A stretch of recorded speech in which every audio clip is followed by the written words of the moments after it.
reason declawing didn't take off anywhere else in the world is because it's absolutely inhumane and it's mutilation, and anyone sane would know that. But what happened in the United States is that a veterinarian took it on a dog and pony show, and he marketed it as this way to supersize a spay or neuter.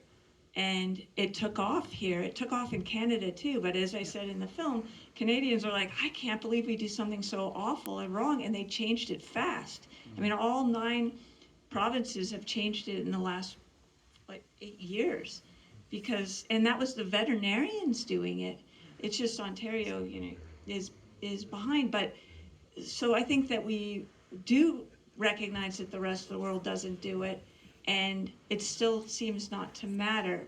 But what will matter is if all of you decide that you're going to tell people what declawing is, because that's how you prevent them from doing it. Because otherwise their veterinarian might say, oh, it's just this fancy manicure I give them. And if you tell them what it is, then that's an indelible splash on this canvas of not knowing what declawing is, and they can't unsee it.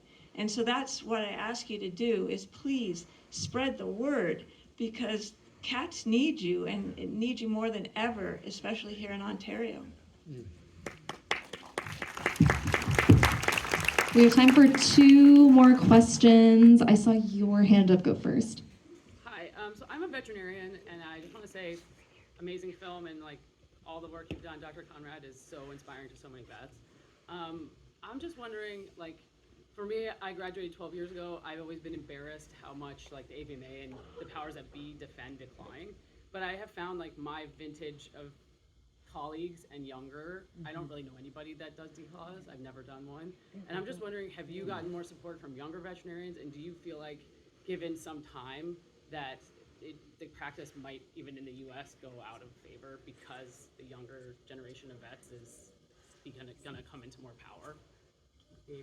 So the question is whether the younger generation gets it better than the older generation, and yes, absolutely.